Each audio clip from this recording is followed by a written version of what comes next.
Art Commission meeting tonight. We have a quorum here. Yes. And it is Thursday, September 19th. We're here for the Public Art Commission monthly meeting, and I would like to take roll call. Commissioner Kavanaugh. Present.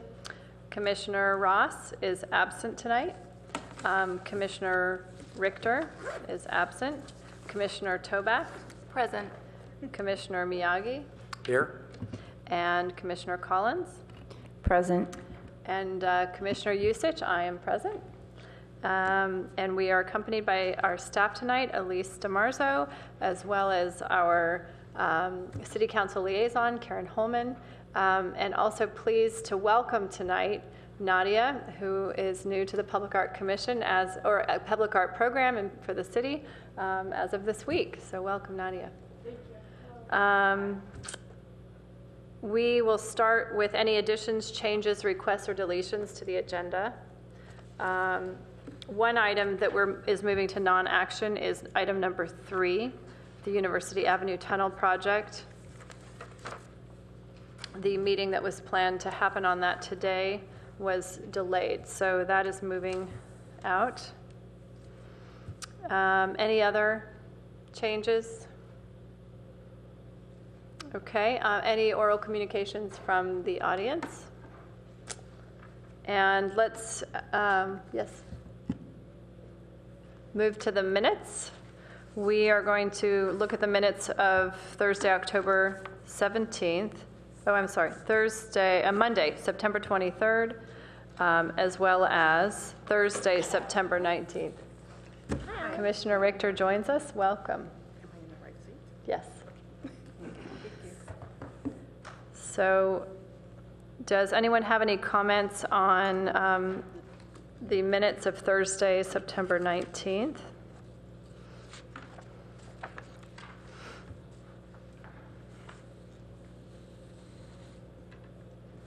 Okay, I move to approve the minutes of... I move that we approve those minutes. All right, and I second. All in favor? Aye. Aye. Okay, and the minutes of Monday, September 23rd.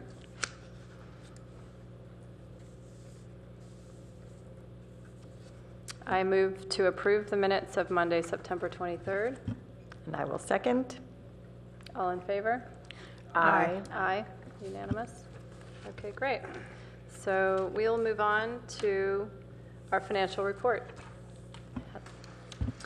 Good evening, everyone. So we'll start with the maintenance budget, and there isn't much change. There was a little addition in some of the supplies that were ordered.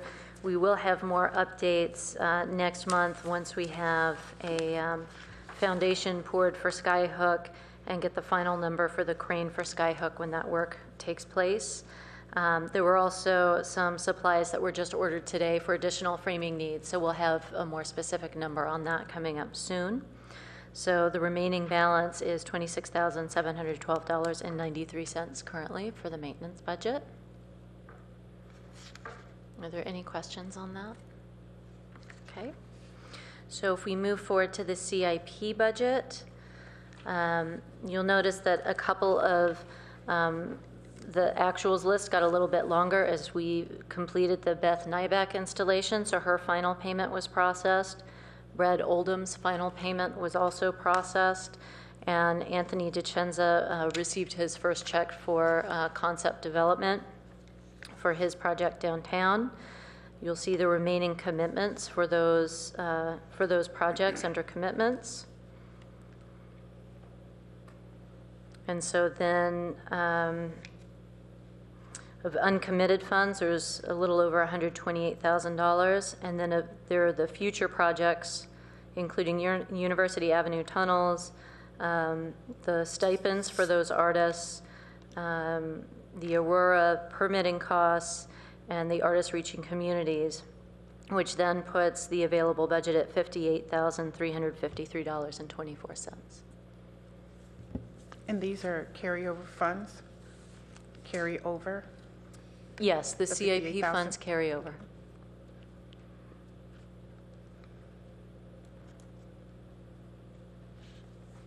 Thank you.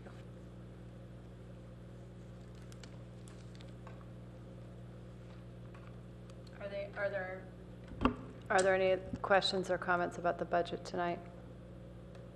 No. Okay, thank you, Elise. Let's move on to our staff comments.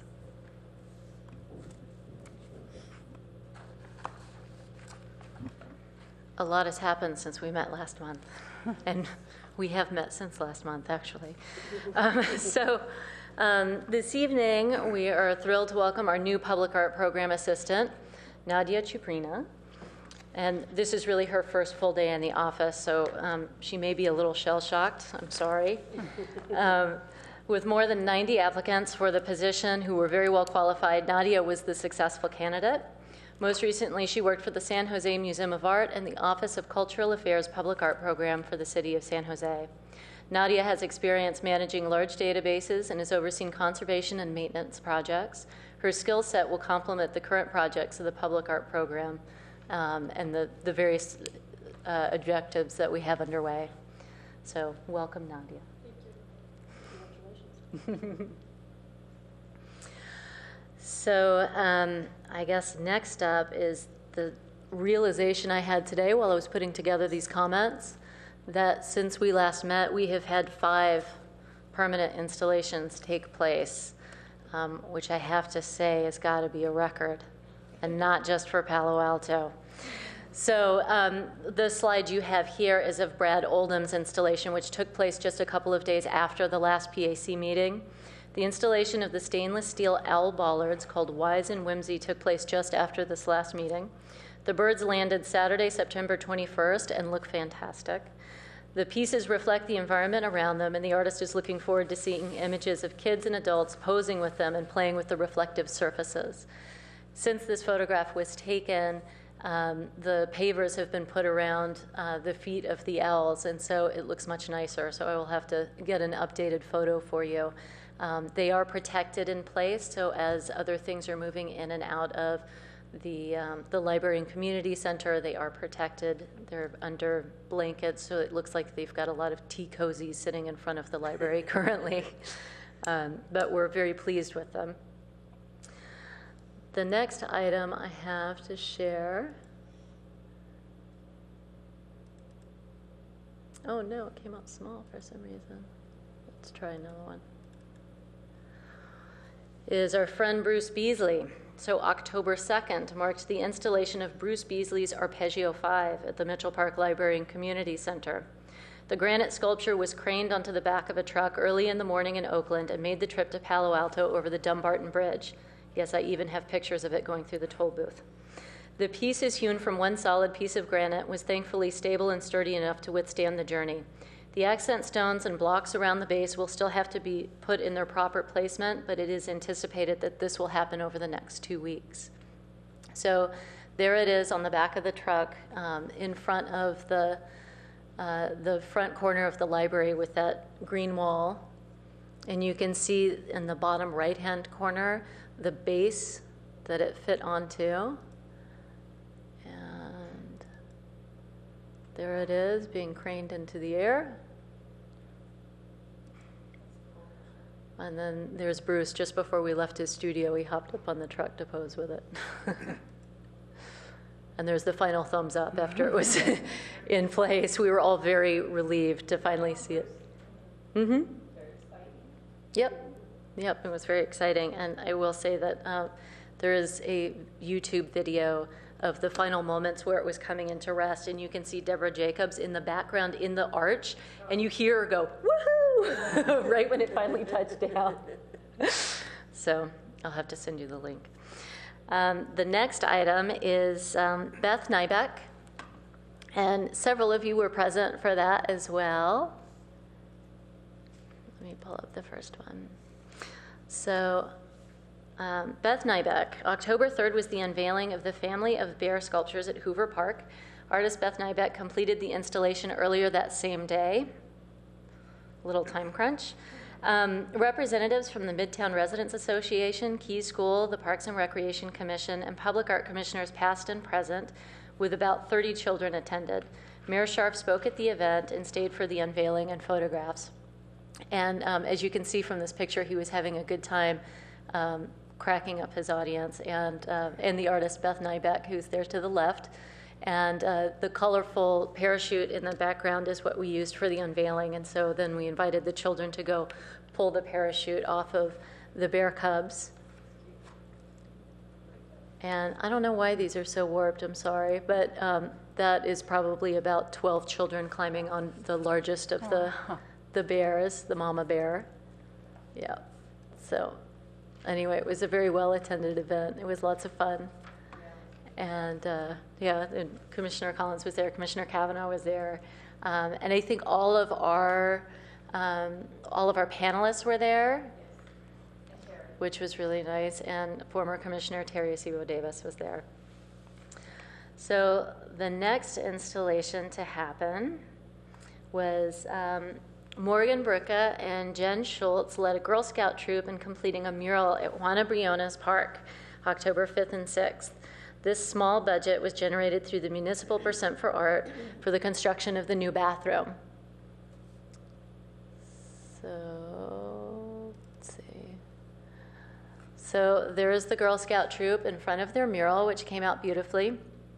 And they have little peaches on the tree and little caterpillars and critters in it. It came out really very nicely with a good uniform feel. And they did some stamping on the concrete leading up to the bathroom of different leaf patterns. And they came out really, they're nicely done. They're very tasteful. And when I went to check in on them and they had just completed it, so many of the parents wanted me to pass along just how appreciative they are for this opportunity to have the kids get involved in this kind of project and just how much it really meant to them. So I really want to make sure that that message is heard by all of you on the commission, that the adults were very, very thankful and the kids were so enthusiastic, and it was very well managed by the troop leader and the artist Morgan Bricka, who helped with their quality control and sort of finding, a good work plan for them to be able to do this without it turning into chaos. So I thought they did a really wonderful job. What grade are the girls? Are they juniors or? No, Junior Girl Scouts? they're junior Fourth, Girl fifth Scouts. No, I thought they were going to do apricots. Did they change it to peaches? I may have misspoken. Okay, good. They're orange, but not orange tree. Point, yeah, because it was an apricot orchard. Okay, So that's so why then they did that was my mistake. No, It's I just want to apricot. make sure we make that comment. Okay, and there they are making their. Of course, they had to have the opportunity to make the silly face picture. And the fifth installation, which took place, just finished earlier this week. Roger Stoller's artwork Cloud Forest was installed last weekend on the front facade and the inside soffit of the library building at Mitchell Park. The details of the artwork showed up surprisingly well, both in the daylight and at night. Many of you may recall that Roger's work has a lot of finishing details within the steel, and he's never quite sure from installation to installation how well it's going to read, because it really depends on the ambient light and the way it bounces on the site and the way the piece actually catches. And he is just so pleased with the way this turned out. So there's the exterior of the building. You can see it wrapping up around the window. And as you may recall, Cloud Forest was based on El Palo Alto and this idea of the trees that grow in this area and how they are dependent on the winds coming from the ocean to spread the seed to continue to populate more of these trees and the seeds of knowledge. And so it all sort of worked together. So as you look through it, you really get a sense of movement and water and wind, and you do get that tree element without it being too literal. And you can see our owls under their little protective coverings there in the foreground. And so there's a reflection, so you can see late in the day how it catches the light. And when I drove by on Middlefield Road, I didn't think you'd ever be able to see the piece from Middlefield Road, but I was able to see the piece up around the window from Middlefield Road. I was surprised. And then that's a view from the inside balcony. And so the piece flows in and under here. There was a piece here that needed slight alterations that was put in on Tuesday. And so that is now complete.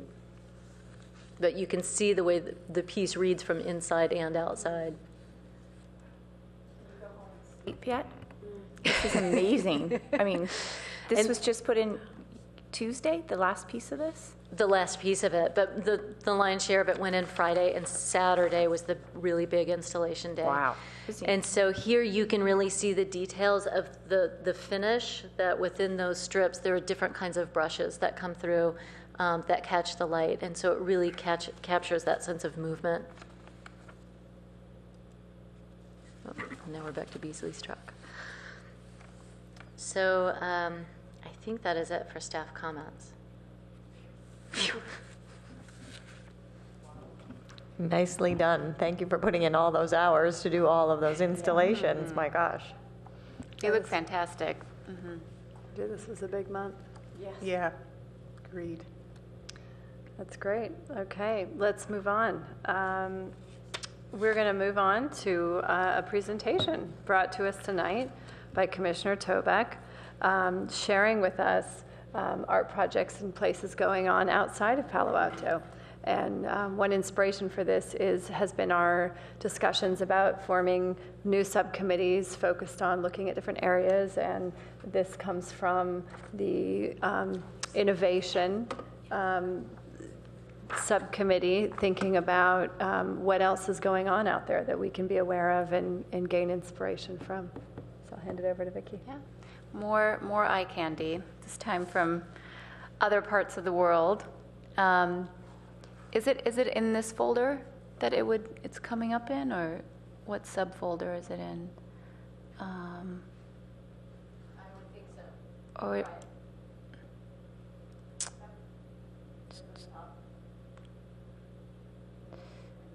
yes, there we go. Perfect. All right.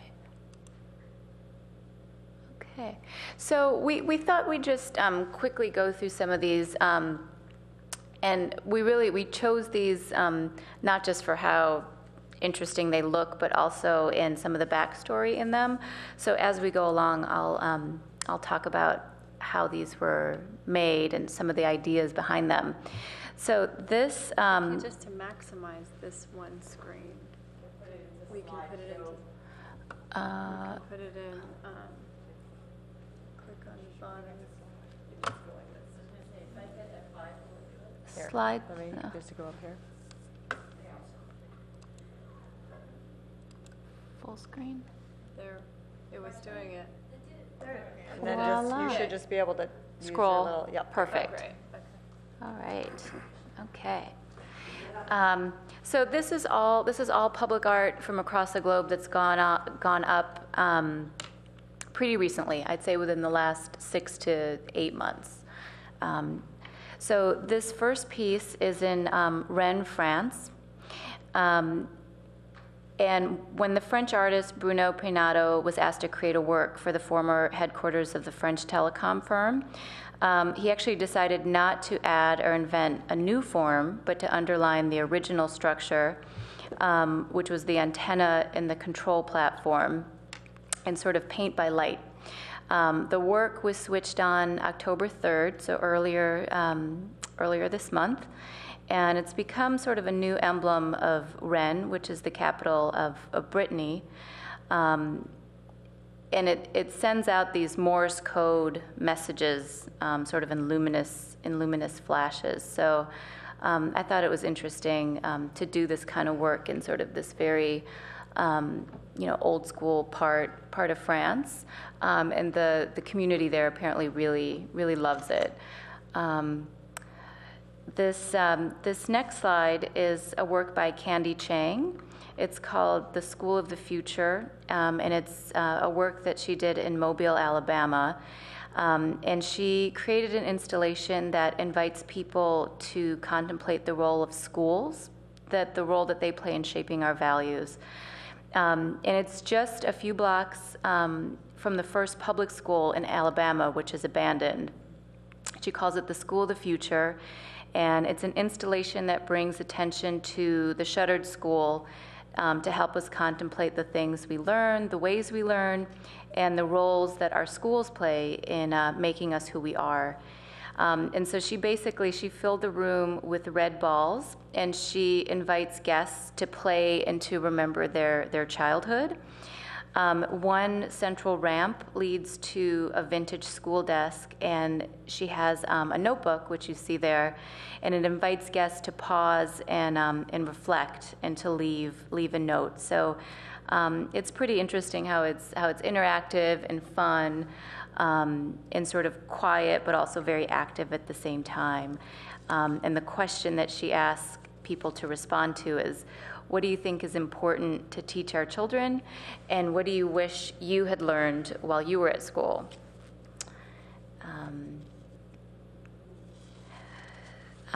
These next two artworks are part of at Los Angeles Airport as part of their public art program.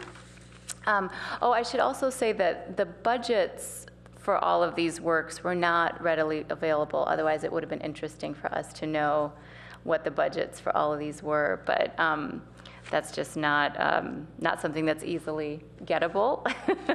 But I'm guessing that especially the LAX project had a really, really big budget. So anyways, this is at the Tom Bradley Terminal. And they're actually having a public art festival as part of all these works called Influx. And they chose 11 installations, all by local artists from LA. What you see here on the right is by Mark Bradford. It's called Bell Tower, and it's suspended over a security screening area. And then the work on the left is by the artist Joyce Dalal, and it's a sculpture called Elevate, which features colorful paper airplanes rising in an arc.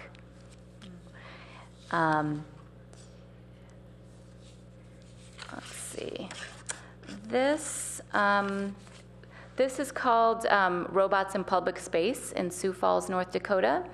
And it was basically sort of a local project that was done as a project for fathers and daughters to come and create, not crate, as it says here, sorry about that, to create robots in public space, and then they were installed. I believe all the scrap metal was donated by local companies. So I thought that was a very, very sweet project.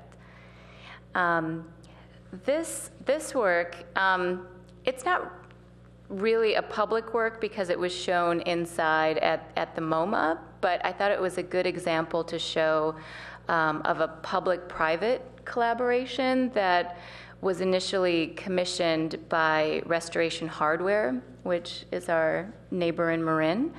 And they're doing a lot of work in the art world, commissioning a lot of projects that they're then sending to various places. And this one happened to go to the MoMA in New York. And it's a piece where they had motion sensors. It was a room full of rain, and then they had motion sensors on the ceiling.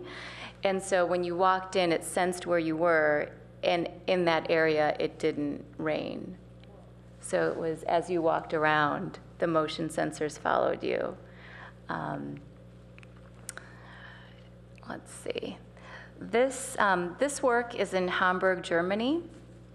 It's in the port city of Hamburg, and it's done by the British artist Anthony McCall. And he realized a city-spanning light installation in which 3 searchlights located on top of the Spiegel newspaper building, a local bunker, and a local art collection building light up the sky in narrow beams for 20 minutes each evening after sunset. And they follow a slow, sweeping course over the river. And this is going to be a temporary work that's up for a year. And the inspiration for the project was that it was meant to be a metaphor for the city's leap across the Elbe, which is their local river there, initiative, which seeks to enliven the previously neglected neighborhoods south of the river. So they're sort of using this project as a way to connect those different parts of the city that aren't seeing as much growth as certain other parts of the city. This is a mural that went up in Shanghai. It's a tribute to Nelson Mandela, and it's in the local Shanghai Graffiti Park. And it was interesting to share this because of the way that he created this mural. He used a boxing glove to which he attached a seal engraved with the Chinese characters for freedom. And after dipping the glove in black cinnabar paste, he punched the wall 27,000 times to print the portrait called Tribute to Mandela. And it's considered a way to promote democracy through art in China. And last but not least, this has been in the news quite a bit, Banksy, which is a very well-known graffiti street artist whose identity is not known, made a big splash in New York last week. Some people were cutting out pieces of the wall where he'd left his artwork, and these gentlemen in the lower left corner were actually covering up the work and charging people $20 for them to move the cardboard so they can see it. So that's what I wanted to end with, on that funny note of how public art can really take many unexpected turns and funny projections of what it becomes. So, voila. Thanks, Vicki. Sure. Vicki, could you send us this via email? Sure. I think you still have the PDF. Yes. Yeah, I can sort it. Yeah. Okay, yeah. Yeah. I like those. Thank you.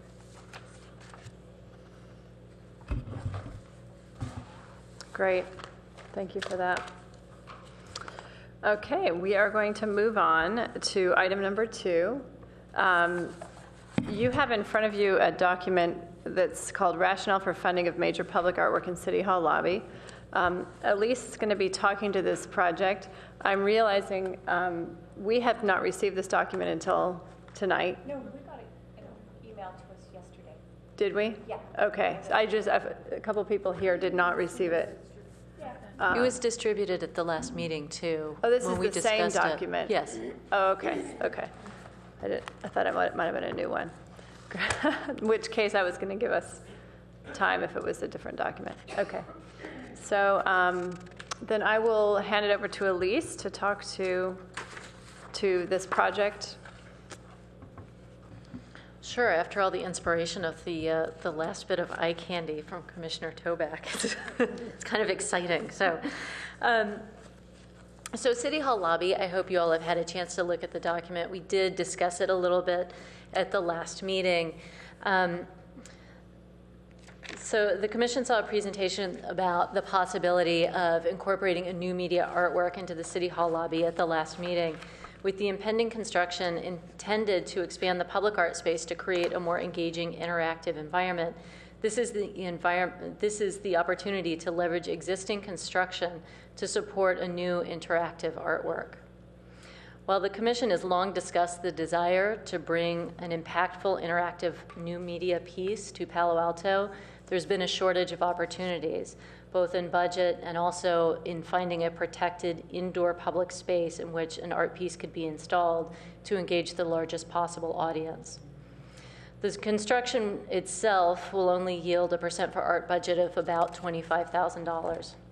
While many such installations as the examples that are included in your document cost around $450,000, staff estimates that a total budget of $250,000 may be sufficient to commission a modest work of new media art impactful enough to fit the scale of this particular site.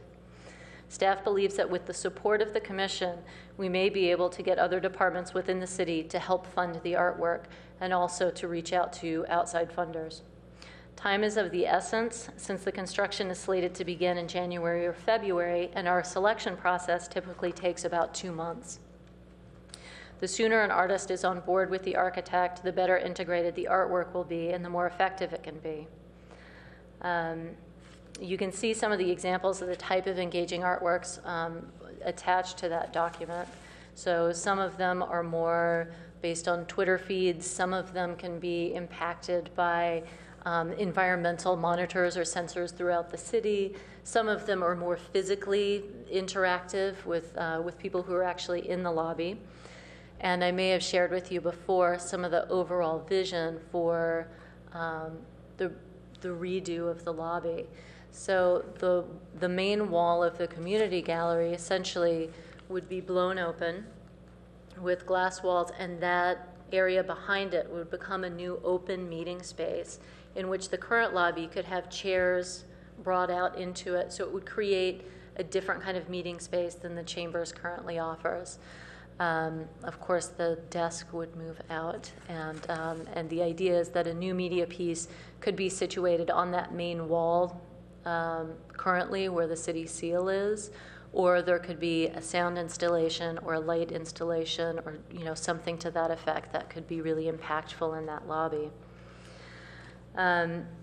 So staff recommends that the commission allocate $25,000 from this year's CIP and pledge to contribute $25,000 from next year's CIP to show the commission's support for the projects.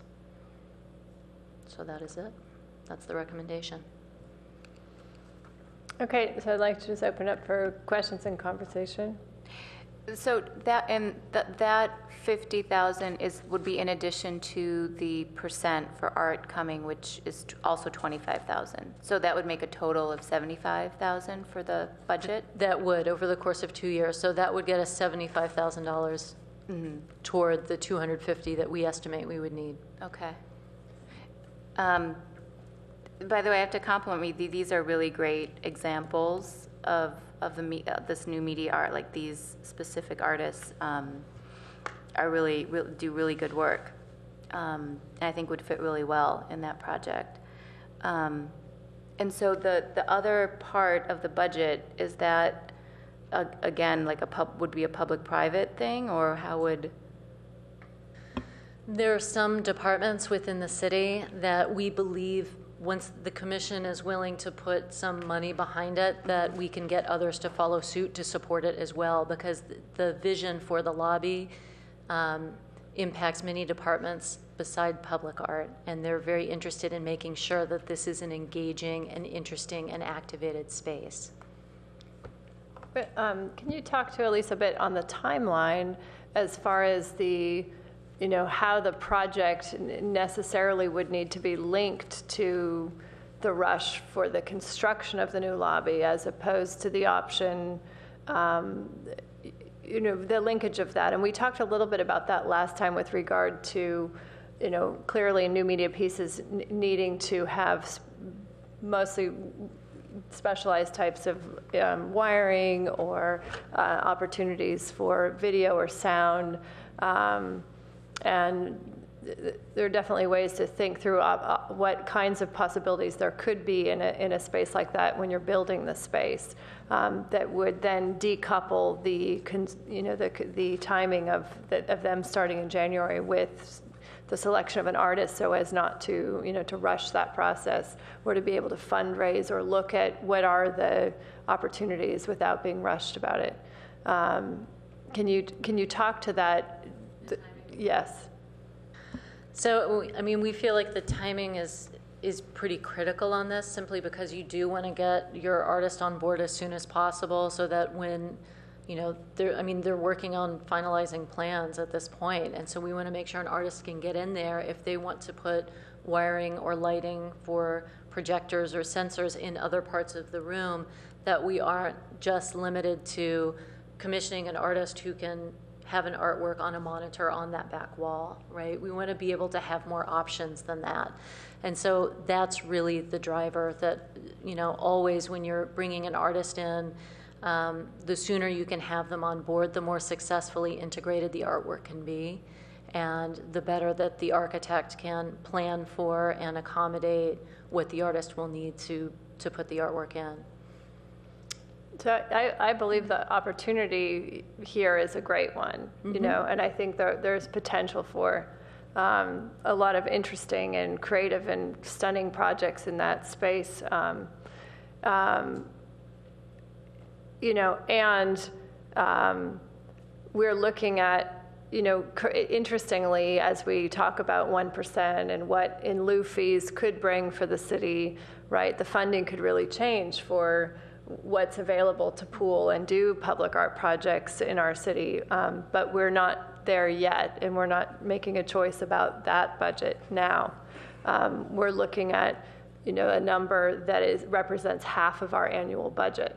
And while I believe in allocating sizable money in order to get impactful art, I also you know, look at priorities that the commission has met as a group on and had set forth on over these past number of years. And you know, the space of the lobby of City Hall has not been an identified space of a place where the bulk of our public comes or would see. Even the front plaza, we have done more. We've given more attention to that as a public space that a lot of people see. So I am not concerned about doing a fabulous piece of art in City Hall, but at this point, I have hesitancy on committing half of our budget to this one piece of art without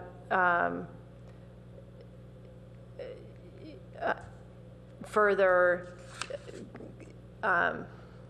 you know, plodding down this, you know, further information about, as a group, that this is what we want to pledge half of our money toward. I'm interested in hearing other people's opinions on this. Well, I too was interested in the timeline, but I'm also interested in the fact that that space has been allotted for local artists. So in this case, when we talk interactive, I don't know how many interactive local artists that we have that are embedded in that type of media. Are we talking about taking that space away, or is there a possibility that that space could be a collaborative space with both local artists as well?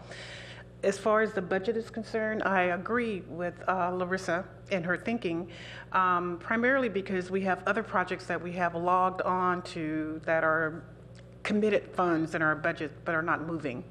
And now we're talking about maybe committing another $50,000 at least from our primary budget. That is going to be in hold again. That's going to be, we're talking 2 years, maybe 3 years down the line. I'm not sure if that's, because you're saying that unless you're going to go and we're going to have the selection committee right away, and, you know, to me it's a little rushed, but, Right. you know, But I'm that is the open-minded idea, about that it we would get because the I think artist. that something that will make more public walk into that particular lobby. I mean, I'm there all kinds of times of day, and it's usually 3 or 4 people. It would be nice to see people, you know, mulling around City Hall. So, okay, that's pretty much my comments. So in answer to your question, that wall would cease to exist, and so the community gallery would cease to Would function die. as it currently does, because those would be the doors that would open to the new meeting space. Okay. Well, I'm willing to just not make that a point, only because I understand that we may have a possibly public space at Mitchell Park. So I'm you know, I'm not upset about that part of it. But as far as holding our funds, with the potential that, meaning that we would have to go out and start a selection committee and get something going right away. And that may be a little rushed when we're talking about doing something 2 years down the line, maybe even 3 years down the line. Well, the timeline for this is sooner, because they're talking about doing construction this January or February, which is why the urgency of the timing to get an artist on board, so that we aren't stuck trying to fit the artwork to suit the architecture after the fact. And what happens if we don't raise the rest of that budget? Or do you feel confident that we're going to get the rest of the budget? We feel pretty confident that we can raise an impactful budget to be able to do a new media piece. If we don't raise enough funds to do it, then they're not committed.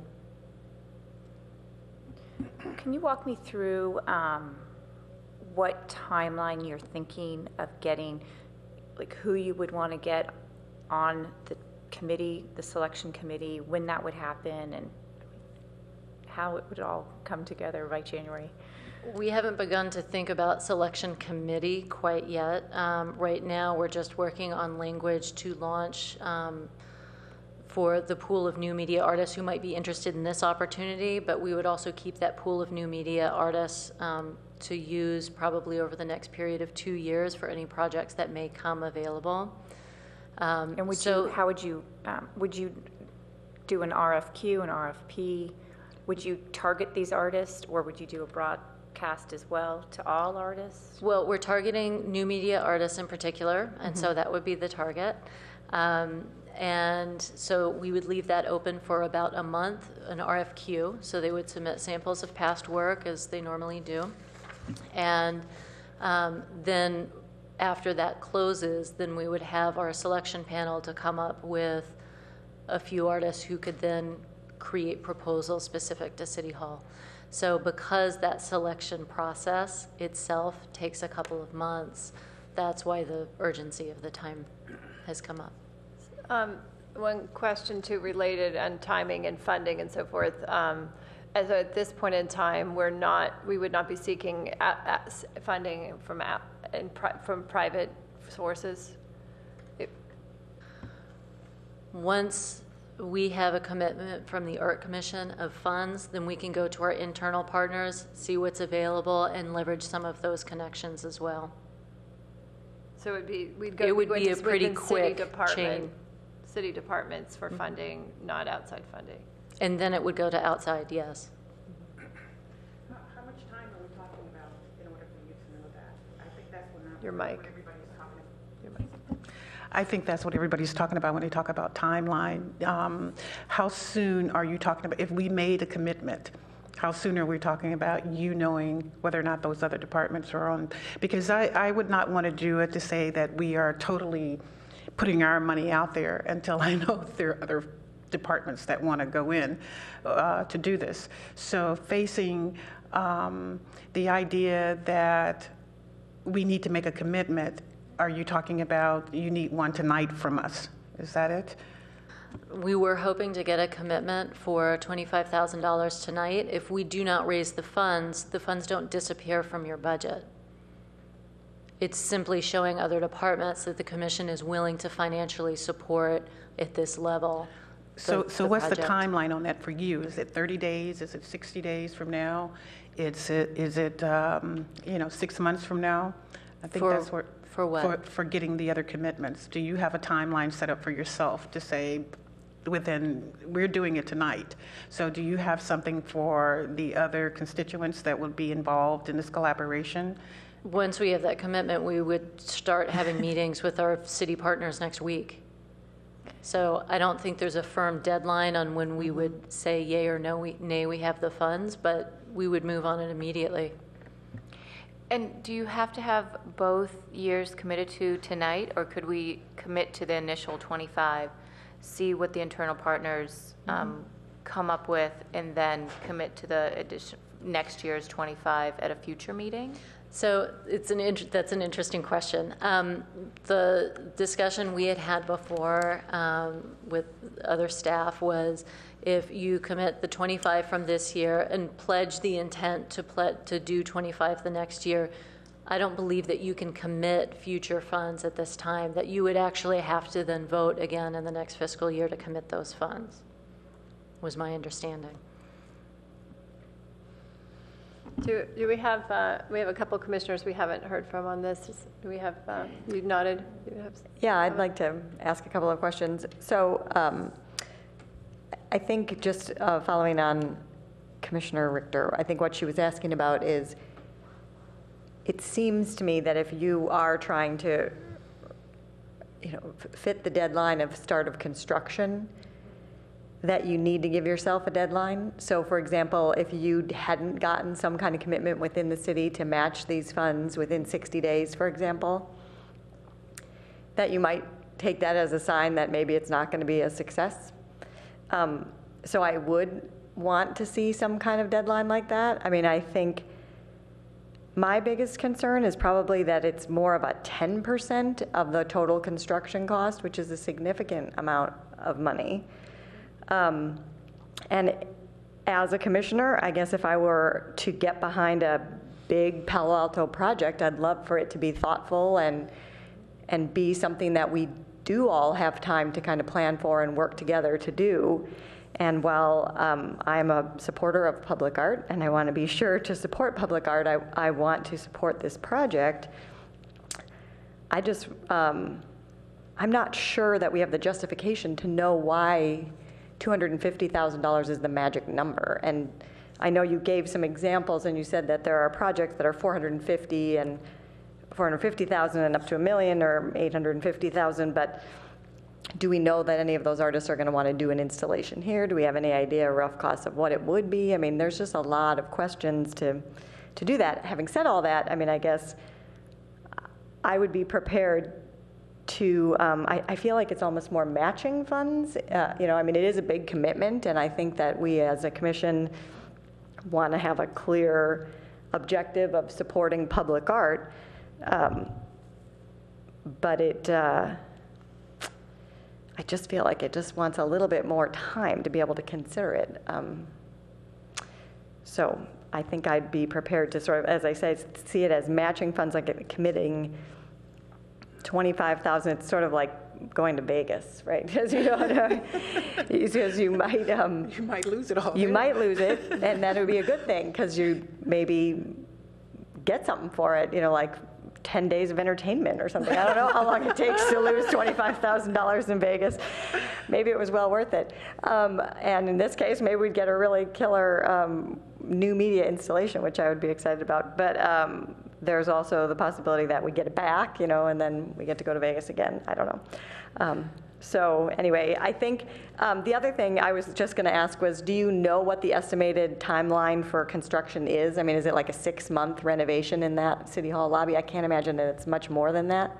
I haven't had the update on what the overall time Yeah. frame for the construction is. And I think for the most part, it's an interior renovation, right? I mean, so it's kind of moving walls, and it sounds cool. I mean, to open that up and have glass and have a community meeting. I mean, I love the idea. I kind of stood out there tonight just trying to imagine that. And I think that would be good and easy. And I also am not convinced that we can't do it a little bit further down. Like, I don't think we have to jam it in, because I have actually installed projects afterwards, and I don't think that they have suffered. They might cost a little bit more because you didn't get the benefit of getting some amount of structure put in when the wall was open, and so you have to figure out a way to put the structure in after. But it can still be done. It just costs a little bit more money. So I guess to the point of people's concern about time, maybe if we could, you know, just be thoughtful, make sure we had, and maybe I was even trying to think the one other solution I thought of was if you were able to go out and get those proposals and then come back and we had this really great thing and it was $350,000, you know, maybe there's a way to have us all work together to get more money, you know, than the $250. So I'm not sure there's a lot of questions. There's a few questions in there, but more comments. So here's a suggestion, or maybe another opportunity to get into another discussion. Is this an opportunity to test our new committee structure with this particular project? And have that committee come back and to do the due diligence that needed to be done, the questions that needed to be asked or answered, or find the answers and come back to us. And then maybe at the next meeting, we could possibly give you a better answer. We're going to we have our agenda item number 7 is talking about subcommittees. So we can, why don't we save that to raise then with regard to both this and those projects in general. We had talked about not necessarily forming subcommittees for every project going forward. Remember, the concept was to have the projects come forth to our whole general meeting like this so that we all could be in the conversations rather than have just a subcommittee be working on it, and to have staff bring forth all of that information. That being said, a big project such as this would have, 3 commissioners likely on that doing as part of a selection panel, as we're doing currently for University Avenue tunnels and so forth.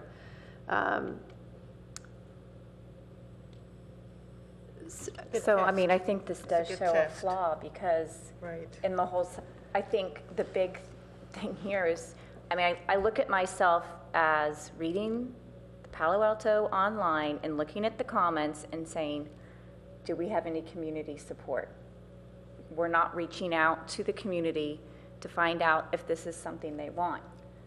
So I think the whole new subcommittee has a flaw right there, because I think we need to have buy-in from the community for a $250,000 project.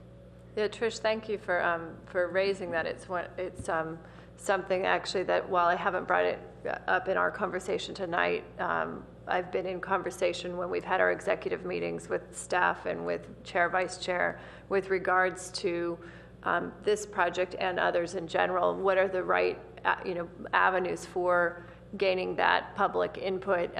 Clearly one of the big ones that we're all on board and talking about, but isn't here right now in front of us, is the art master planning process, which would be a major way of soliciting that type of feedback from our community about what types of art and where are people going, what types of things would they want to be putting big ticket items toward. We don't have that information now. So I do see, right now our role as commissioners is representing the public to the city in making these kinds of choices. And it is hard if we haven't seen specific kinds of surveys or information about it. I mean, I think with regard to this project too, is knowing, would public, interact more with a project of this scope and budget in the city hall or elsewhere, or out on the plaza, or in another venue. I mean, I don't know. So Right, and I think we do have an opportunity with Aurora coming to City Hall in about November. We will be bringing people down to City Hall. We could interact with the community at that point. We could do interactive questioning, like a Palo Alto online. What would you like to see? Will you come to City Hall? I mean, I would love to see more people coming. That's why I love Aurora. It's bringing people to City Hall to come hang out. I mean, and I think that if we could do that with this piece, to build off of what we're doing with Aurora, would be spectacular. as a way of garnering input is what you're talking about. Yeah. Commissioner Miyagi, do you have any comment? There are plenty of examples of new media, public art up and down the peninsula, especially down in San Jose, and the 01 Festival really highlighted a lot of that. And I think this is a great opportunity for this commission to lead the way in public art. City Hall is where the business of the city is done, to bring those people down. To do that, and timing is really important in this type of project, because even as Commissioner Kavanaugh was saying, that you can do it after, it's a lot harder to do stuff after, and you may end up with just a monitor on the wall, and that's your public art project. You don't want that. You want something that really is integrated into the building and looks like it's part of, it was done on purpose. It wasn't done as an accident. So timing on this is important. As I say, I think this is a way for this commission to lead the way, to get the money out and say, and we're going to do this. We want you other departments to follow along and help out with this. And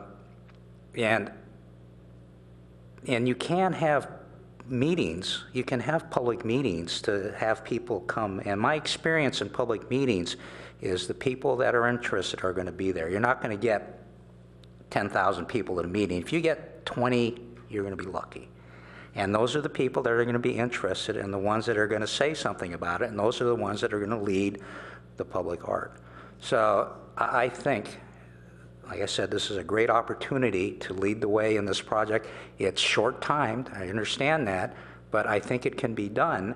And if you get a subcommittee formed, or committee, or this commission to lead the way to do that, I think it can be done, and you'll get a meaningful public art project that you can point to and say, this was what can be done in this city.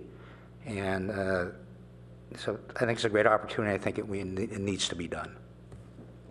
There was one other comment I wanted to make. I was thinking back to the mayor's fall address, was it a year ago at this time, where he focused on 3 things, and one of them was technology and the connected city. I mean, I was thinking about that, at least in this.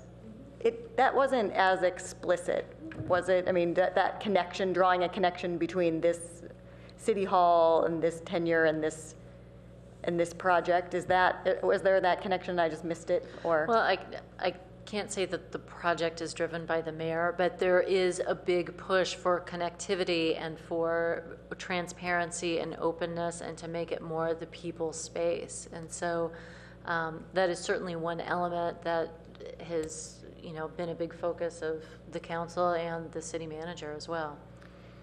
Because in some ways, I mean, I'm hearing what you're saying, and I do think, as I said, I think we're all supporters of public art, and if this is a good opportunity to do it, and then if we have some real goals in mind, we could get behind it. I just think that it's a tough one. It's definitely because it's such a big part of the budget, and we don't know. I mean, if there were more knowns as opposed to unknowns, which there's so many unknowns, I mean, we just don't know, what the thing's going to be, and I guess we never know. We always just do our best. Do we have any precedents in the city for anything that's $250,000? I'm thinking of like the Mitchell Park, that was all pre my time on the commission. So are there individual works that were all in the Bruce production? Beasley is the only piece that's in that kind of price category, but it's typical that the commission allocates funds before they know Of course, what the artwork is. Well, I'm just thinking in this case, I mean, most of potentially the cost could go to infrastructure. I mean, getting the stuff to put into the walls and connecting it. Right, but the commission funds won't be used until an artist is identified and a contract is entered into. If that Right. process doesn't happen, then the funds don't go anywhere. And a process question, because this project would be different insofar as that the budget would be coming partially from us and partially from a lot of other places, and ours would be, a small, not even half, say, of it if we are able to raise all those funds. So in the past, we've allocated funds, and then the process of selecting an artist happens, and then the proposal of that artist comes back to the commission for a vote. Would it follow that same process in this case? It would follow the same commissioning process and selection process of the And I artworks suppose that go on city regardless of property. where all the funding happening, Right. because it's city property, right? Right, so for instance, Mitchell Park Library, we did have a combination of funds for the Brad Oldham piece. The commission Right. partially funded it. Right. There was a line item from the construction budget. We were able to put those together. Right. And that's part of the beauty of being able to bring an artist in early enough to look for those opportunities where there are line items in the construction budget, and they can do something more impactful and get things in place at that time. Right. So that's really part of the reasoning behind wanting to get an artist in as early as possible. And we know that we're late to be, Right. we're late to come to the table on this one. So that's Yeah. why it's No, come in so quickly and swiftly. I'm also a believer in that, and we've seen that in other projects as well, and I appreciate you, Commissioner Miyagi, speaking to also the concept of momentum and leading the way. I think that is an important one as a group of commissioners, and Yeah, and I mean, and just to play devil's advocate on the approving today versus waiting to find out more information, I don't know that we can find out much more information without approving it. So it's sort of a chicken versus the egg situation. I don't know that waiting is going to really change anything. We might just be right back to the same conversation. Well, and it's the intersection of art and technology. That's what we're talking about here. And if the infrastructure is put in place, a year or two down the line, another artist can come in, use that infrastructure, and put up a completely different project that has a completely different look and feel. Mm-hmm. But you've got the infrastructure there to be able to do that. And this project may be the first for this commission to kind of jump off into a really large budget. And that's something to think about too. The process is going to be accelerated. The process will be there, but it's going to be accelerated. But this could be the stepping off point to get to larger budget projects. Is there a reason why this is, I'm assuming that we're talking about this project as a permanent project, right? Is there a reason permanent versus temporary? In other words, which would be a lower cost at some point or another if you're going to have interactive artists who would be doing, if we're going to use someone else every 5 years, or, and one of the things that have occurred in talking to interactive artists that we've already, had come in for different proposals when we were doing this is that a lot of them say the technology that they're using today may not be the same technology in a year or two. And the same in replacing parts to it, or even if it's a television, it may change. Yeah, the maintenance may change on it. So have we thought about that? Well, of course, that is something that comes up, especially with new media art, but it is a discussion that's coming up in a lot of public art, the fact that it's sort of seen more as long-term temporary, because at some point an artwork does have a lifespan. And so there is discussion about, how long that would be, because certainly a new media piece, we don't expect it to last for 40 years and function the way it does tomorrow. So there is a recognition of that, but for this kind of budget, it needs to be something that is longer term than, say, a year or two. So that is something that is under discussion about then what.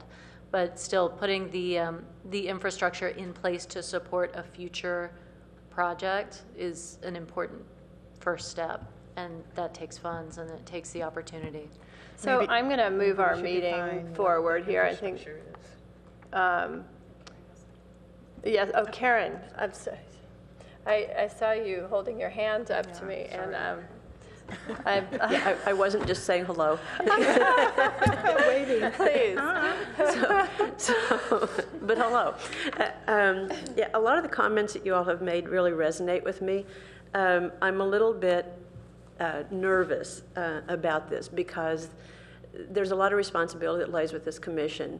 And I would say that a project in City Hall is a most responsible project. And to rush to do something here, you all have talked a lot about the infrastructure and laying infrastructure so that, something could be done coming along the way, or some way to facilitate being able to add the infrastructure later, like chases and channels and that sort of thing. So it could be done, because this is City Hall. It's the public's ultimate space, right? It's where the public's business is done. And so, as we've talked about, the master art plan being one of the aspects of that is to create a sense of place. Where better than here? Where is the responsibility greater than here? And so I think it seems to me, personal opinion, of course, is that this project carries with it the responsibility for this commission to definitely do public outreach, make sure that you've done that exercise. You can't please everybody, of course, so I'm not suggesting that. But I think there's a higher level of responsibility with this project than maybe any other project that you might be looking at for a period of time, just because it is City Hall. Technology in the connected city, that's one of the council's priorities for this year, and we've decided that priorities carry on for 2 years, maybe 3 years. So that's not to say that it isn't a long-term goal. Sometimes it can shift to a goal, but right now it's a project, or excuse me, a priority. I'm glad the topic of technology and how that can change over time and something become outdated. that's definitely something to consider. Some of the most cool projects also can become tired because if the technology becomes outdated, people are just tired of it. So, because there are people that come to City Hall that come to public meetings, there are people that come to City Hall to, go meet with somebody on city staff, to pay utility bill. I mean, for a variety of reasons, to get a map for, where the parking lots are. So a variety of different kinds of quote-unquote clients come to City Hall, and I think that all needs to be taken into consideration too. So I don't think it's a project to rush into, personal perspective, and that the responsibility of this commission is really a higher level than most other projects. So that's mostly what I had to say. And can I just add one last thing? I guess I do want to say that we are not putting in infrastructure, and artists would be providing, asking for and designing in power or light for their work and installation. It's not necessarily adaptable going forward. In fact, I would say I've never seen anything get adapted. You have to rework. So I think we would be funding, as many of us have said, a project, and that's what we're doing. I don't think we're putting in infrastructure for a future project. So right. I think we should probably think of it just as a sole project. So this is an action item? It is up for action. Do you want to put maybe some constraints on it? Maybe, I think a deadline, if we do say to go ahead with the 25,000, that we put at least a deadline of knowing whether or not the other city departments within 6 months, because by then we'd be at the next, if we put constraints about that, that we do get community involvement, because those seem to be our bigger I think, and understanding, responsibilities. Understanding a plan for what the community, how the community input, aside from community members being part of a panel, which is just a few people, right. Without having gone through the master public art planning process yet, I would be interested in knowing specific to this project how and what exactly we would be doing to engage the public in this piece. And and I think it is a great opportunity for it. And I think given that it is our city hall, it's a natural for that. And so I think it sounds like a lot of us are echoing that we wouldn't want to march forward with a project like this that did not, have that. I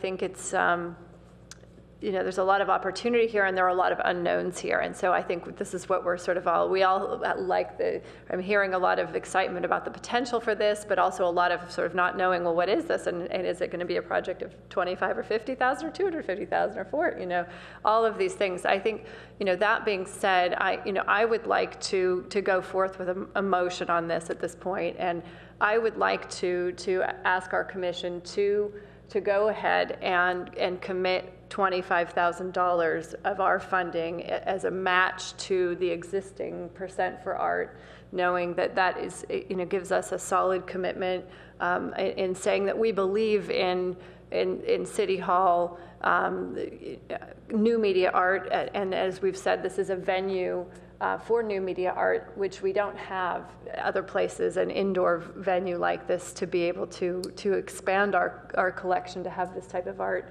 and lead the way with this, knowing that the next steps will be staff seeing then what other interests there are in also committing funding toward a large-scale project like this, us getting back at our next meeting and understanding of what would be the path for community input on a project like this,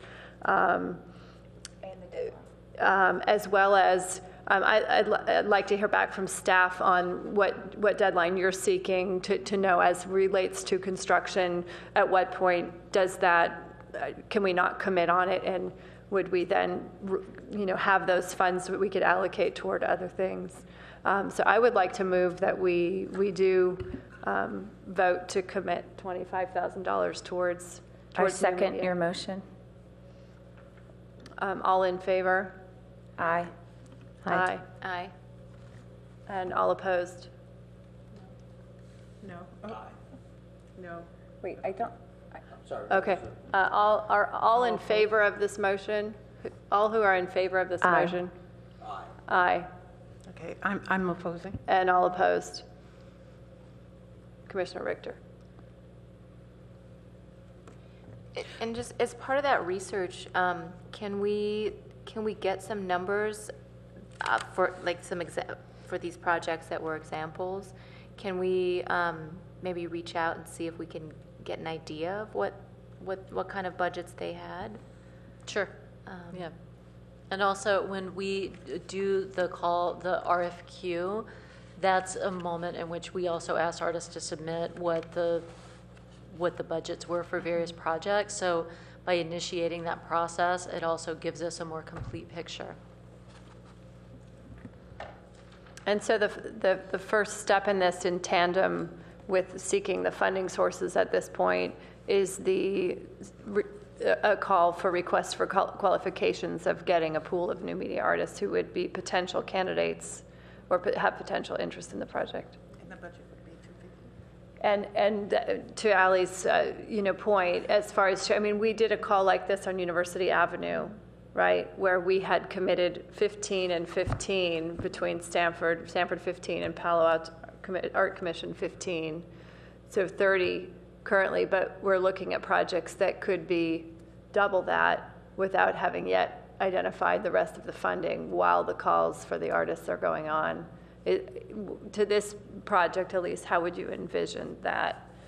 As this call, well, not that you have all the answers at the moment. It's a work in progress. We have to see how much funding we can get up front, and we'll just have to keep you informed as to how the funding goes before we would enter into any sort of contract. So, but I mean, as you put a call out, though, I think Ally's question is, it's a call for a pool of artists, and we would put the budget out there as that the funds are still being raised. They have not been secured as of yet, and we're estimating a budget of about $250,000.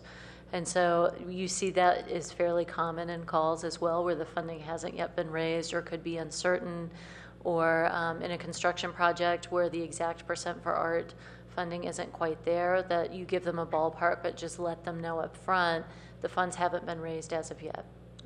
Yeah, that's what we did for university. I think we used the phrase up to, and then have it at a max number. And I'd like to say that I support the idea of the project. It's just that I would like to wait until we see what kind of other commitments we can get in terms of the dollars. Okay, thanks.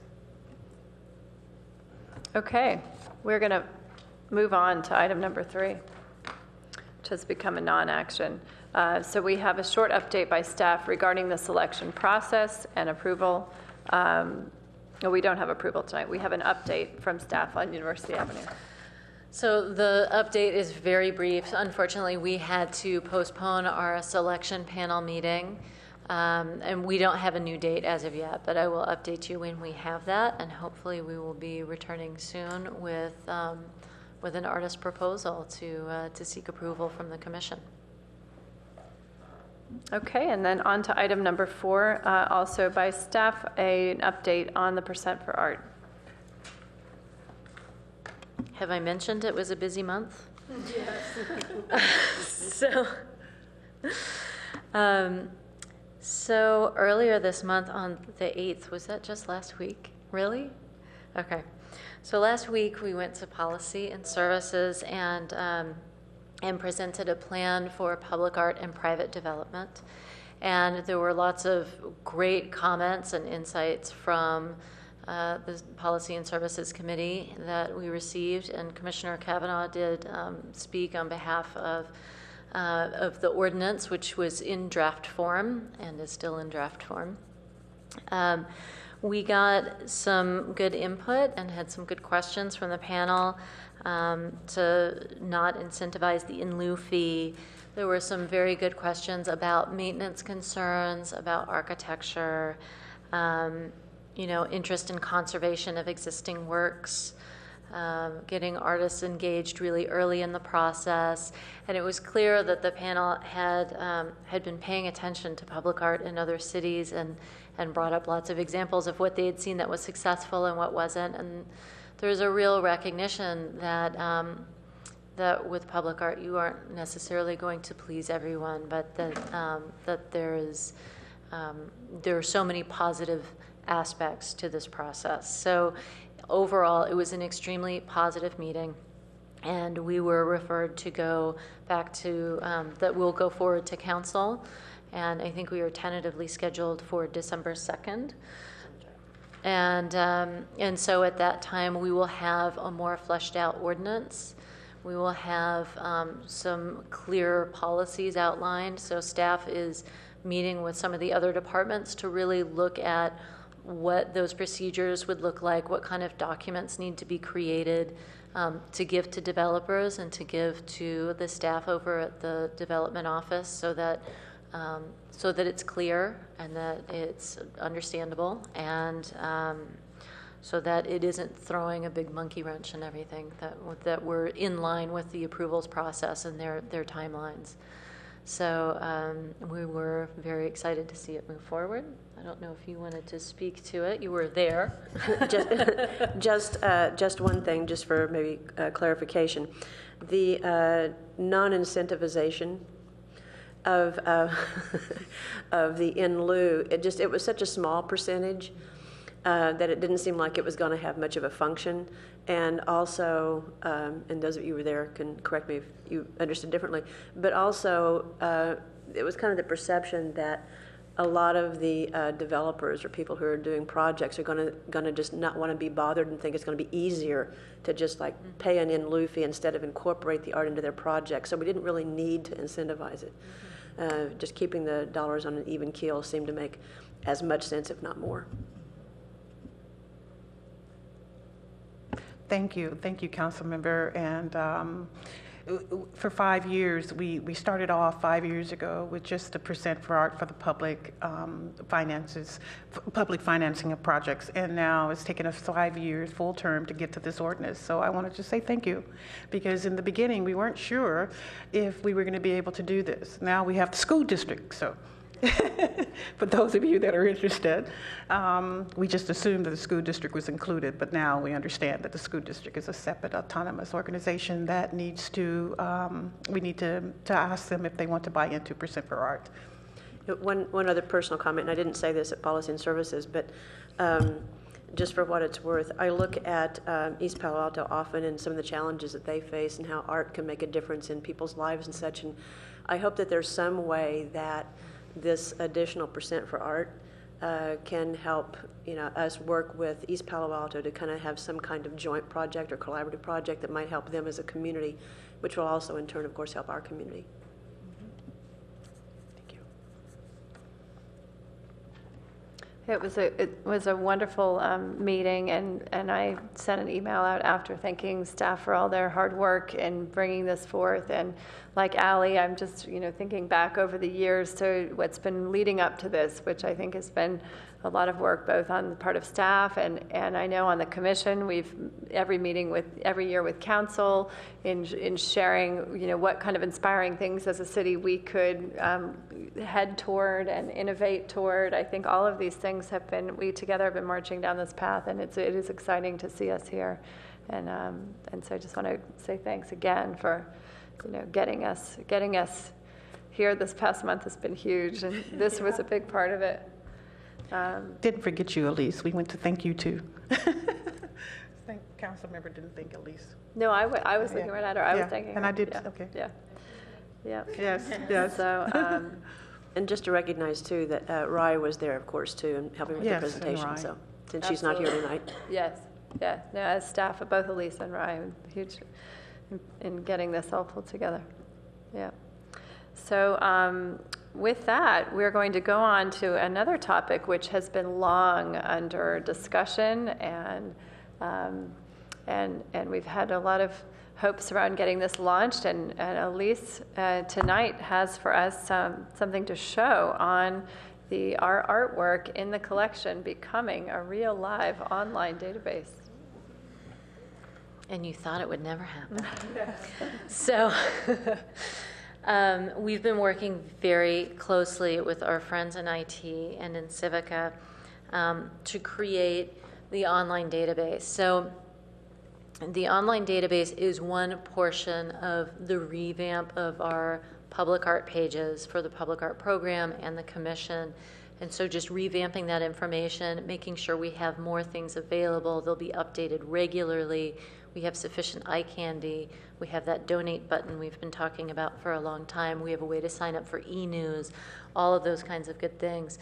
So the database has been a huge focus of this project.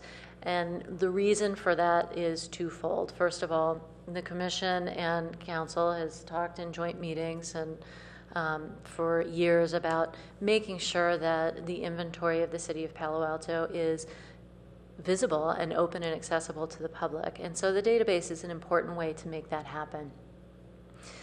The second reason is for our own collection management purposes. So we've been working with FileMaker Pro, which is a very good standard program for keeping track of a collection. The issue is that when you start to load in multiple images and more information, it becomes unstable. And so we were starting to have some issues with it, and FileMaker Pro is not supported by the city's IT. So it leaves us pretty vulnerable. So what we've done with Civica is they've essentially taken that information from the FileMaker Pro, they've translated it and built a whole new database. So we can do, from the back end, the staff side, we will be able to keep track of all the maintenance records, when something is moved, when the condition was last checked, all of those things that we need to know, including updating the artist's contact information, whether or not we have the copyright to show the image, in which case the image will not show. We can keep all sorts of things. The other great thing about the database we'll be able to do, and I'll show you the test site in a minute, and there are things that need to be worked out, so don't get too into the weeds on it, but I'll give you a little sneak peek. And the other thing that's great about it is when you open the page, you'll see two sets of scrolling images, and we can select which images come up more frequently on that. So for instance, after the opening of Mitchell Park Library and Community Center, we'll be able to have those images come up more frequently. So it may jar someone's memory. Oh, that's right, I just saw that. What is that? Who did it? Or in keeping with different themes. So we have ways to make different things pop up. And we have a way to have a description pop up when we have an artist statement. So this is showing a little funny because the screen is squished, unfortunately. And I don't know how to make it can I make it a little smaller? Shadow of that part of it? Or is that just... No, but hang on. Well, it's still not showing me the whole thing, unfortunately. The joys of technical difficulties. So bear with me, but on the real screen off to this side and off to this side, we'll have our own background. So there's an image showing pieces of Michael Szabo's sculpture arch cradle on the sides, so it won't have the other city background on it. So here, this will be changed to keyword search, and you'll see when you pause over a piece, it stops scrolling and will give you the information about it. Right now there you go, Pescadero 7. So you can search by artist name, the artwork title, and discipline. So we will simplify some of those. And right now all the artists come up by first name, which will be switched to last.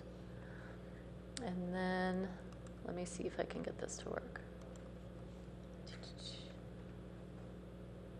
So you type in F and things start coming up. So for instance, our permanently cited artworks are three-dimensional works. See if I can get Fillory to come up. I don't know why it's running slow. But the three-dimensional works, when you pull them up, you'll be able to have 5 different views of it. Let's see if I just do Fillory. Oh, there it is. Come on. Of course, it doesn't want to open. But when you open it, you'll be able to see the artist, a statement from the artist, where it's located, and all the pertinent information. Of course, all the back information about when it was cleaned and exactly where it might be hanging if it's a portable work is not visible to the public, but it is visible to staff on the back end for our own tracking needs. So that is essentially the way it would function, and it was functioning much better on my computer. I apologize. But yeah, so that's the look of it. So we'll be able to have these images come up and scroll, and people can see what's actually in our collection. Huge. Huge. Yeah, that's great. I'm liking it already. What would be really cool, and maybe you went down this path and I don't know, is on the, could you search by location? So I'm just thinking if a person like myself was on the corner of Page Mill Road and El Camino Real and wanted to know who the artist was that did the big steel piece or whatever, I might know location, but I wouldn't necessarily know the artist's name. I guess I could look under discipline like sculpture. Sculpture. You And could then look there's under maybe a sculpture. finite number or something. And I But was did you consider that as a field, or? We have considered that, and there were certain things that, to get this launched the first round and work out the kinks, that, you know, that is definitely something that we want to be able to have in there. So if someone wants to search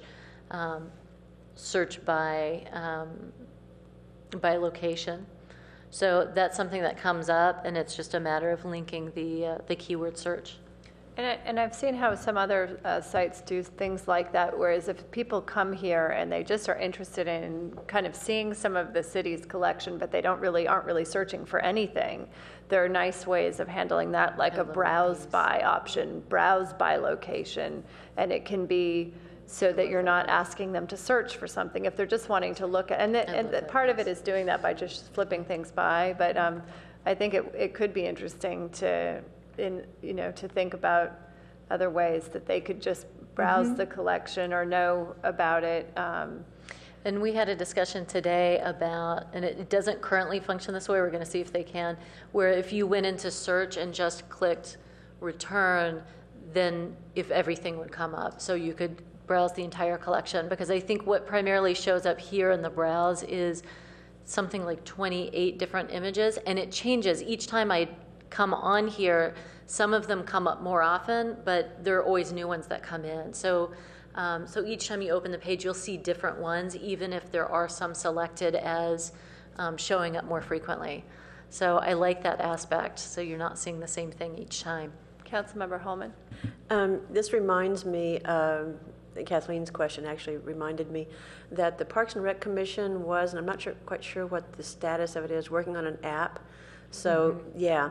And I can't remember, I don't think you all have had a joint meeting with the Parks and Rec Commission, which I strongly suggest, because you all know I'm a strong fan of directional art, functional art, that sort of thing.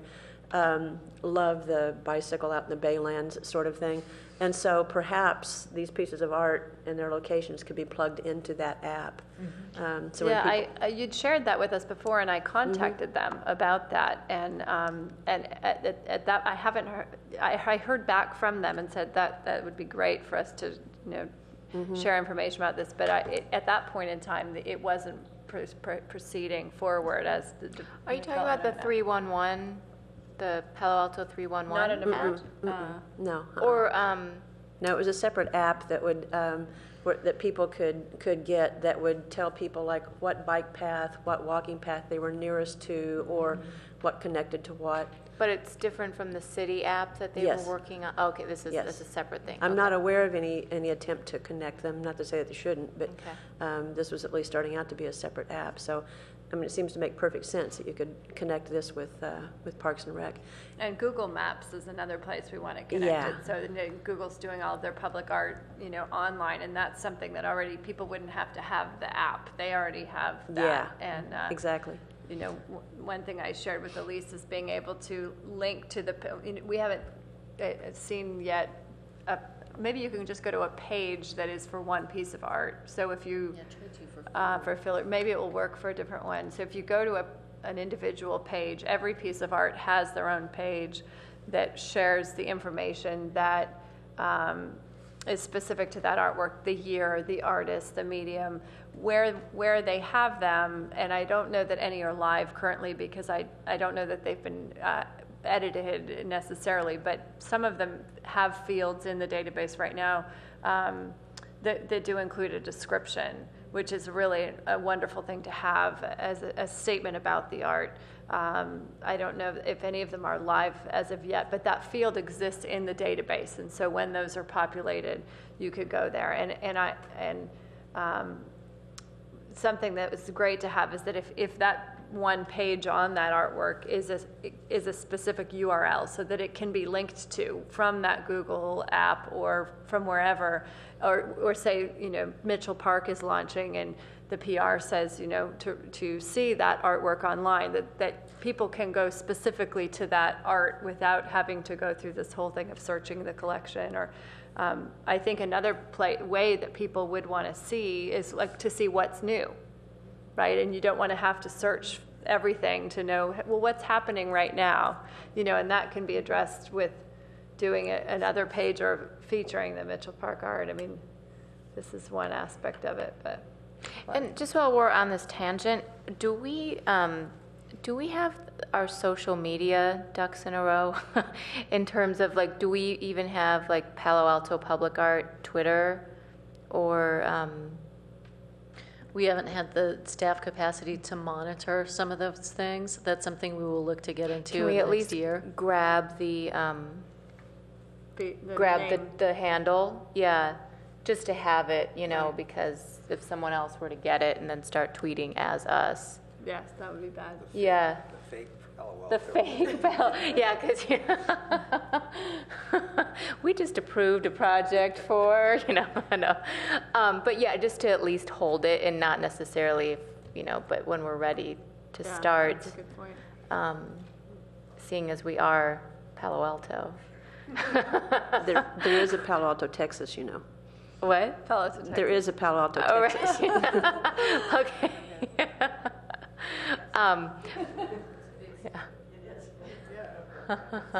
But we should at least just claim it, even if we're not going to get active on it right now. What would your claim? What? What would your handle be? Palo Alto Public Art Gal 311. No, no. Palo Alto Public Art, I think. What did they call ourselves? Pop pack? Yeah, but I don't think gets anyone to- would. Yeah. Yeah. Right. Palo Alto Public Art. Facebook page? Right. And while we're at it, And- yeah. and- Instagram. Elise, I remember that, it has been in these last couple of years that the city has been getting on Facebook and other areas, this library and so forth. And I remember that there was a session that maybe you and Darlene went to about that. Is it now something that when we have capacity, we can do? Yes.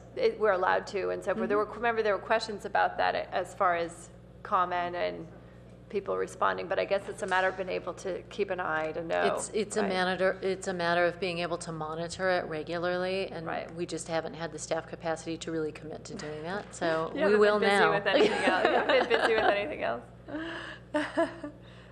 No. Great. Well, this is really great to see this rolling forward. Finally, I'm personally have been vested in us doing this for a long time. So, any other comments or questions on this topic? If not, we'll move on. Okay. So, item number 6, CalAV Fountain update by staff. So I thought I was going to have a longer update for you this evening, and so I think it might be more prudent to table it till the next meeting.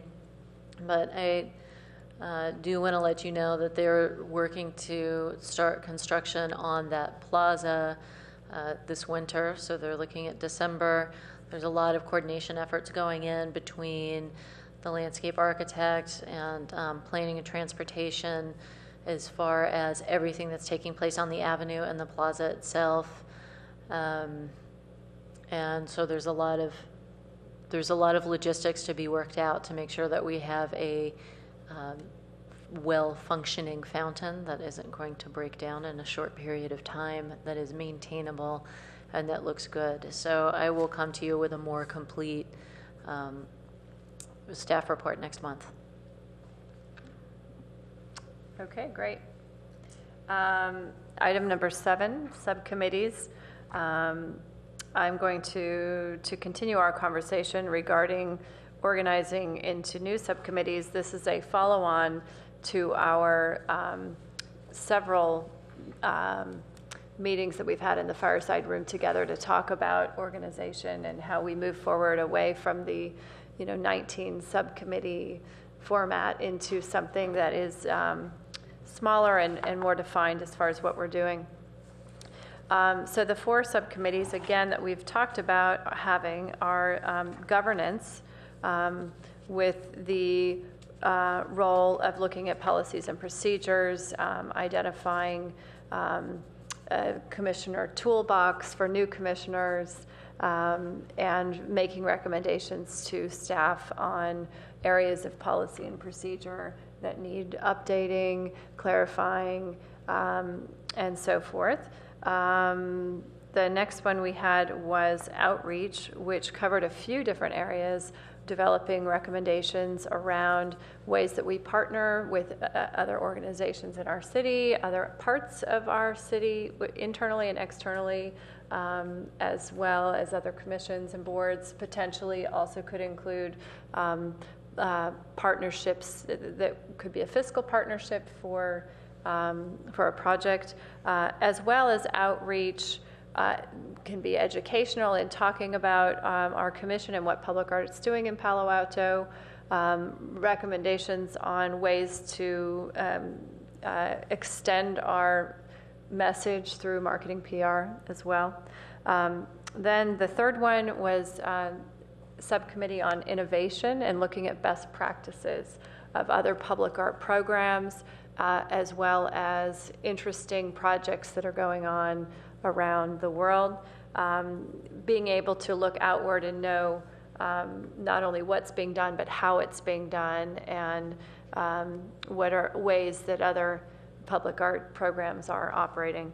And then finally, we had the category of ad hoc, which would include projects that need a group of 3, up to 3 commissioners on them. Sometimes it's a project brought forth by a commissioner or several commissioners.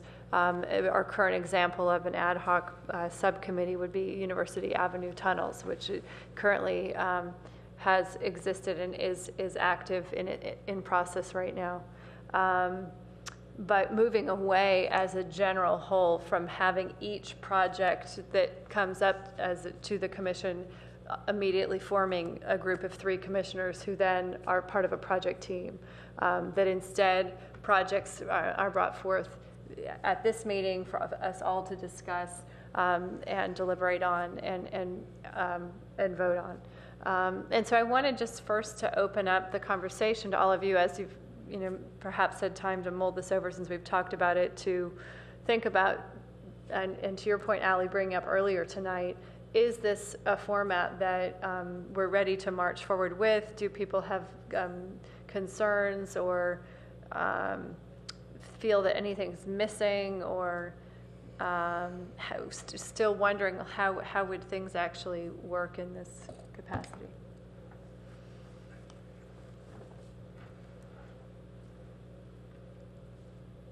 Are you looking for comments? Uh-huh.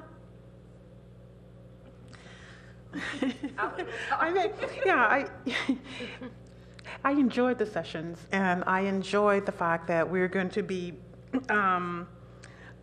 look like 4 major structural committees rather than 25 3-man committees, which sometimes is very confusing and could get complicated. And so I'm all for this new structure. I just like to see us just take, and I was just thinking that tonight would be a good idea to just take that particular project and let's see if we could walk it through those steps. Just as an exercise for us, because these things are going to come up almost monthly for us now. So I don't know. I was just thinking out loud. I don't have anything in particular to say. I think this is a great idea.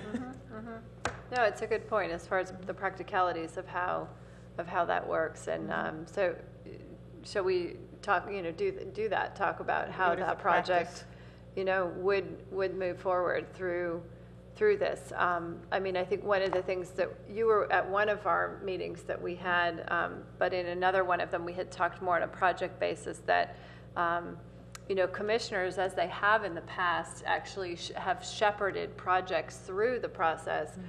That's what we're moving away from, is having commissioners actually Do the work. manage the projects as they go through, but instead have a broader perspective on it Well, I think having new staff and having staffing helps tremendously. They really do a lot of the work for us, so, yeah. we've gone through times in this commission where there has been zero staff. And so on this project, the project you're talking about being the City Hall project.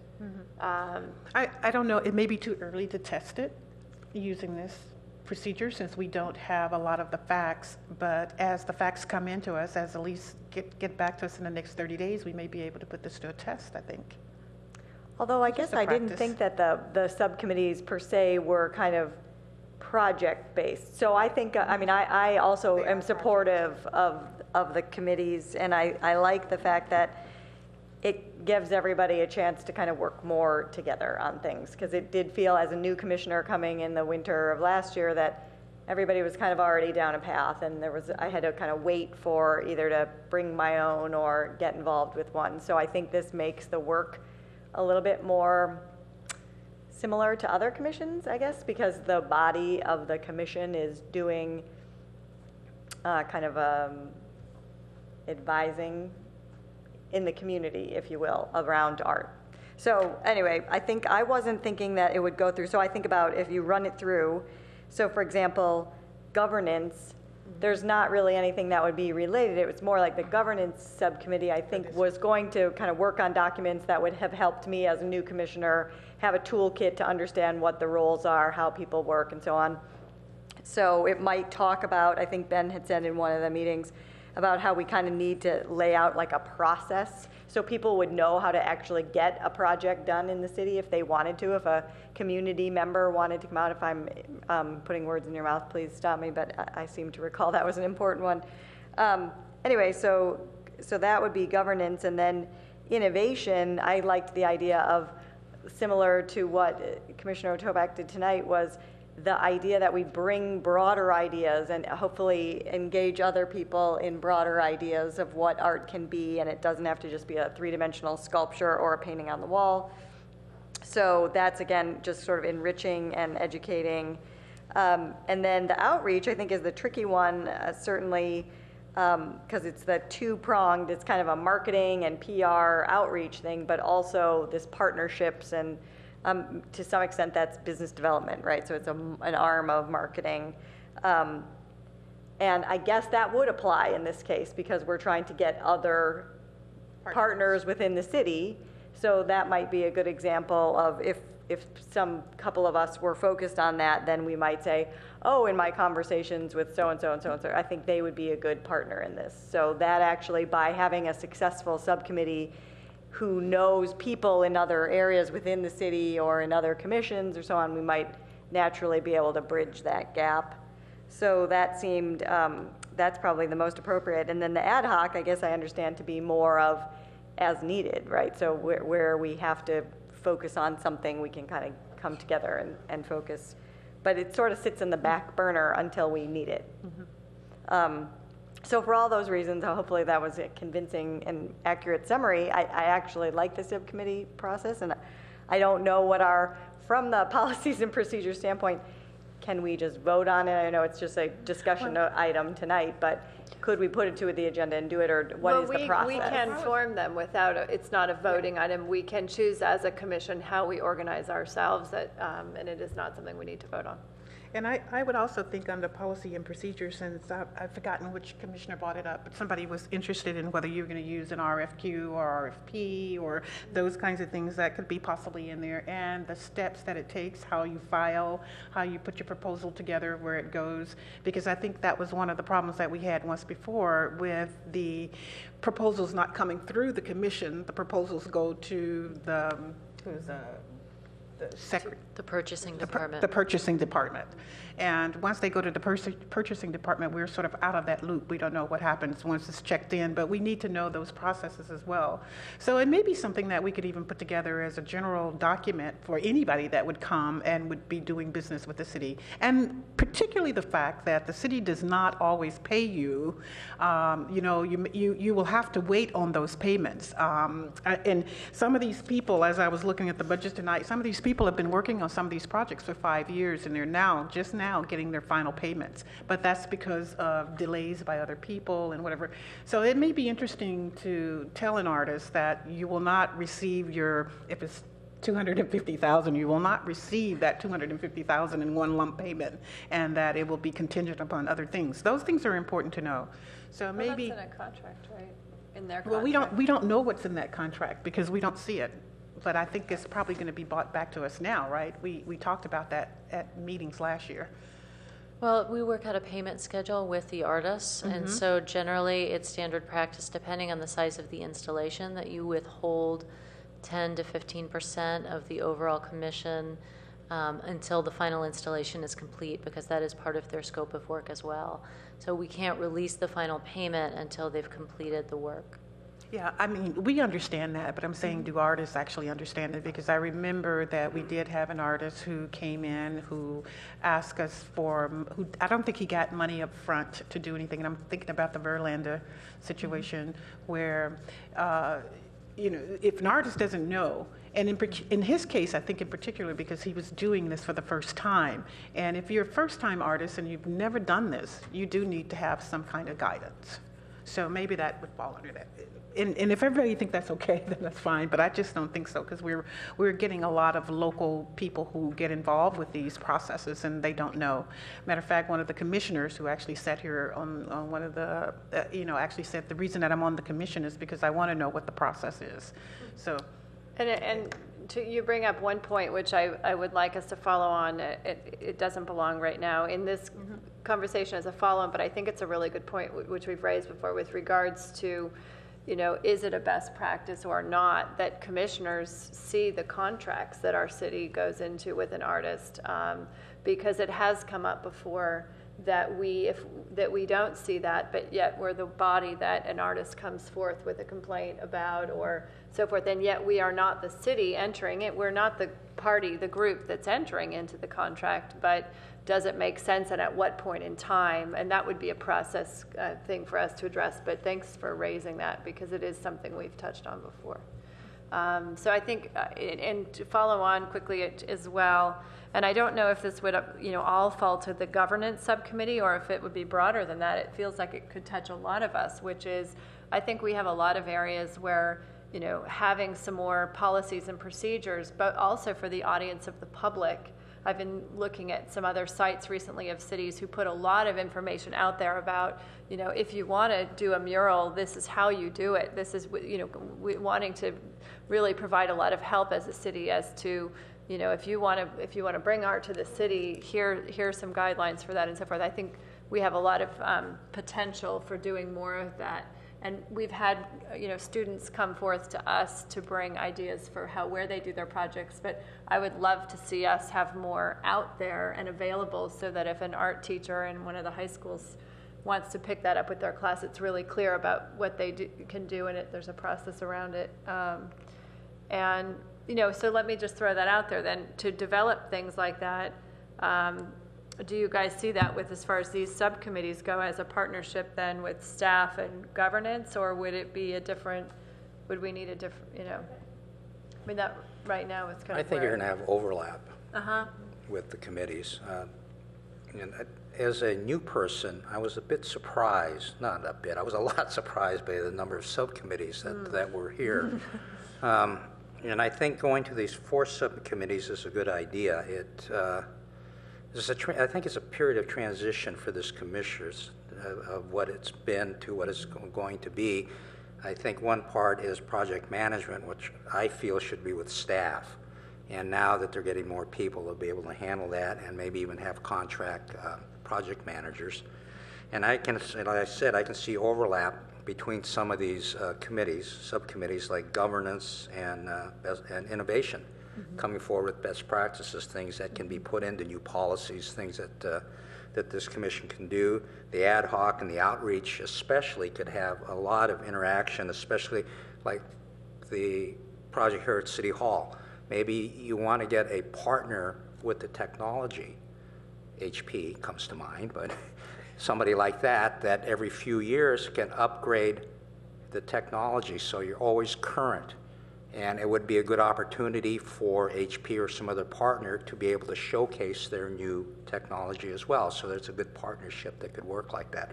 So these subcommittees, I think, are a good idea, and you're going to have a lot of interaction between them. And I think it's necessary to have that interaction between these subcommittees as well. Yeah, that's a good point as far as how they would have potential for working together, although of course that involves doing that at a public meeting, because the reason our subcommittees are limited to 3 people is because of the Brown Act. So we can't, like a work group would, meet with 2 subcommittees like that unless it's a public meeting. Would you guys like now to go through the subcommittees and to voice interest in the different ones at this point in time, or to take that offline? Okay, because some people have voiced to me ones that they're interested in, but not necessarily everyone. And I know some people have started working on innovation things. So why don't you just, everybody sit on it and I guess they can email me directly if it's not a group email, right? Okay, so send your input to staff on your interest in subcommittees, and when I meet with staff, then we can look at that, and hopefully we, kind of falls into natural groups of who's interested in kind of doing what. I'm wanted to say tonight, as we're talking about ad hoc, that I and Vice Chair Ross have discussed and are interested in starting a new ad hoc committee focused on Cal Ave underpass. And we have talked as a commission about that project being something that we have been interested in for a while, and that it has come up in the past where it's been put on hold because the city was potentially going to look at other things to do there. They're not now, and we know that we have an old mural that's dilapidated with potential there. We have other tunnel projects going on that there could be the potential of other artists around who aren't going to be working on that could potentially be looked at or thought about. And I just would like to have, personally, I'm interested in having a group of commissioners thinking about this and thinking about, is this the time and place, and would they be interested in bringing that forth to the commission as a project proposal? So why don't you think about that too offline, if you'd be interested in that as well. Let Elise know. And unless there's any other comments on this topic, we can move on to for your calendar. We have our next meeting on November 21st. It says here 12:30 p.m., but that would be 7 p.m. Council Chambers. And we have scheduled right now, actually, it is earlier that week, the same week, our joint meeting with council. So that would be the next time that we all convene. And Vice Chair Ross and I have a meeting scheduled right now, as we typically do before that meeting, with our mayor and vice mayor as to review topics for consideration. For those of you who haven't been there for a joint meeting before, it is an opportunity to both share with council what has transpired in public art over the last year, to talk about the future, to share ideas and considerations for us to gain understanding on what priorities are happening within the city or from their point of view around public art. We have a big opportunity this time around 1%, and for us to think about what the discussion would be there. I don't know if Councilmember Holman, you have thoughts at this point in time around topics of interest for that meeting or not, or if that's something you want to share. Just one thing that pops into my head quickly is just that last time we had the joint meeting, there was a presentation of what's happening in other communities, somewhat like you did tonight, and I think that was very successful and helpful in kind of comparing us to other communities and what's possible. And thinking outside of, so it could be, because we have gathered projects also that have been specific to 1% in private development types of things, which could be interesting focus given, the time that we're in right now to look and think about projects that have happened with that. Great, thanks for that feedback. Any announcements? No. If you want to buy a Picasso, you can go online. Great, so our meeting is adjourned. Thank you.